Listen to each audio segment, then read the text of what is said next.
الذین وہ لوگ جو آمنو جو ایمان لائے، ولم یلبسوا اور انہوں نے ملاوٹ نہیں کی ایمانہم اپنے ایمان میں، بظلم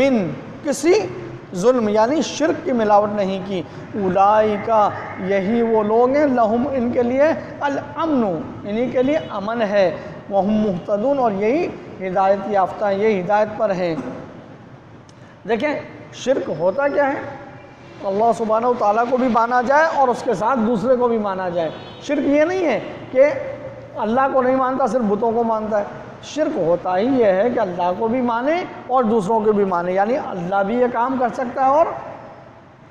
ہمارے بت بھی یہ کام کر سکتے ہیں، اللہ بھی یہ کام کر سکتا ہے، قبر والا بھی یہ کام کر سکتا ہے، اللہ بھی یہ کام کر سکتا ہے، دجال بھی یہ کام کر سکتا ہے، اللہ بھی یہ کام کر سکتا ہے، جادوگر بھی یہ کام کر سکتا ہے، اللہ بھی نفع نقصان کا اختیار رکھتا ہے، نظر سے بھی نفع نقصان ہوتا ہے۔ تو ہر وہ چیز جس کو اللہ سبحانہ وتعالیٰ کے ساتھ شریک ٹھہرایا جائے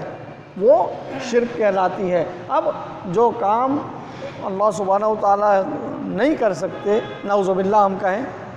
اور وہ تمہارا الہ کر لیں، یا پھر جیسے ہم نے ایک پامفلیٹ چھاپا اس میں لکھا کہ ذرا ہمیں ایک فہرست بنا کر دے دیجئے کہ کون سے کام اللہ کر سکتا ہے اور کون سے تمہارے معبودان باطلہ کر سکتے ہیں،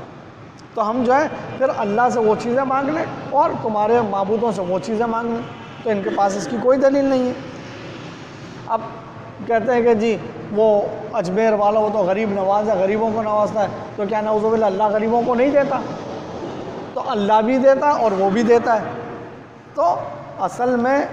وہ مردہ ہستی ہے، وہ قبر میں دفن ہے، اور قبر والا وہ تو اللہ سبحانہ وتعالیٰ فرماتے ہیں کہ سن بھی نہیں سکتے،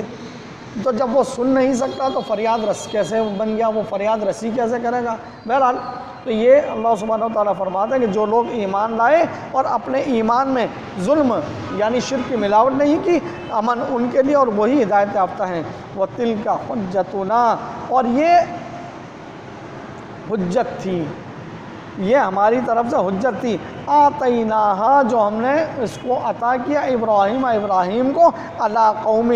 اس کی قوم کے مقابلے میں،